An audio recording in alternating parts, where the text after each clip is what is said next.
Hello everyone, TTK Omnis here, and welcome back to another video. Today's video is going to be about DMZ and its aspects, spreading from good to bad, because honestly, there's a lot of things that make up the DMZ game mode.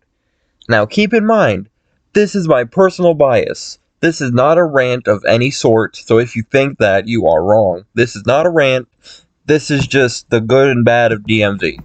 So, hey, I'm sorry to interrupt, but editing me here. Did you know that 84% of y'all are not subscribed? What are y'all doing? Be sure to subscribe down below. Ring that bell so you don't miss out on any of our other uploads. That's it from editing me, okay? Without further ado, let's get back into the video. Let's start with the good aspects of DMZ. The contraband system as a whole is pretty innovative, and it's really useful if you're trying to level up your gun. I have a perfect example for the contraband system. Say your SPX-80 sniper rifle is at level 3, and you're trying to get it to max level, and while you're trying to exfil, a squad of enemy operators pushes your team as y'all are trying to leave. And you decide to fight them because you do not want to lose your level 9 Vaznev 9K with the best attachments for ADS and recoil control. Your team ends up killing them, and one of the guys you loot has an SPX-80 with the best attachments for quickscoping. Then your team finally manages to exfil, and the enemy's SPX-80 is now in your contraband for you to bring into another game and level up. That brings me to the next good thing about DMZ. You can level up your weapons faster in DMZ than in any other game mode, and that paired with a 1 hour double XP token makes it even better. Trust me. When I was trying to level up my ISO Hemlock, that was a tactic I used, and I got it to max level in a day.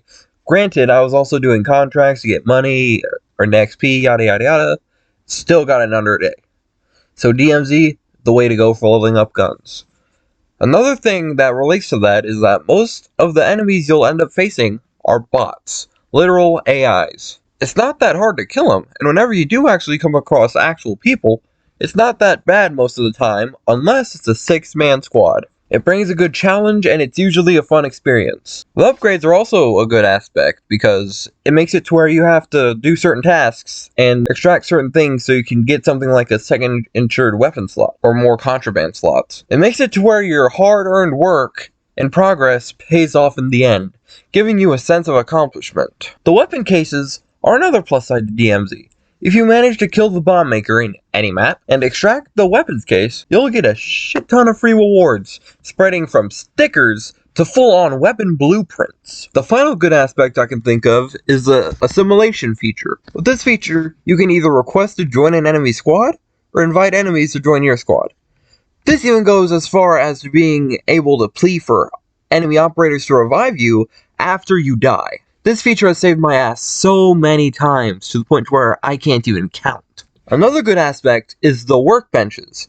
Because say you're in a match, right, on a Shika Island, a squad of enemy operators is coming towards you, and all you have is a basic STB-556 from the Shadow Company AIs. Well, you can use the workbench to give it whatever attachments you want, as long as you have them unlocked, and as long as your gun is at that certain level, to where it unlocks that attachment area. I think that's enough good things about DMZ. Now let's move on to the bad. I'm going to start this section out with all of the pay-to-win bundles in the store. Ever since DMZ has been a thing, Activision's been pumping out pay-to-win things, which will end up giving you either extra operator slots, extra double XP tokens, and extra to unlimited, you heard me right, unlimited, UAVs.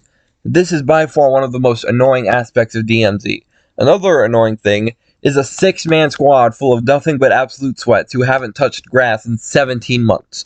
Going up against them is the physical embodiment of Satan himself knocking on your door and saying, "Daddy's home!" There's also the fact that when you lose your insured weapon, it takes from 1 hour to 2 hours, maybe even more than that, for it to cool down, depending on how many insured weapon slots you actually have. If you're trying to level up a weapon when you don't have it in your contraband, and your slots are on a cooldown, you can't do shit with said weapon in DMZ. Another annoying thing is a damn attack helo that flies around. That paired with that one motherfucker that decides to shoot at it, not only makes us have to shoot it down, but also alerts enemy operators to our location. And half the time, the loot cache is absolutely dog water. You also have the AIs that have riot shields blocking them 24/7. I don't think it's a bad aspect, but it gets aggravating after a while. Especially when you're trying to get the weapons case in Ashika Island when you have to go into the castle. Dude, those motherfuckers are everywhere. That's about it for the bad aspects, because me personally, I can't think of anything else. Well, this has been the good and bad of DMZ. I hope y'all liked today's video. Be sure to like and subscribe so I can feed my dog. Share this video with all your friends so they can see our content, and drop a comment below. Also, join our Discord server. We just made it, and we're looking to have a positive community for people who play Call of Duty, Fortnite, Apex, games like that, even Minecraft of all games. The link will be in the description box, as well as in the pinned comment down below. That's it for now. TTK Ominous, signing off.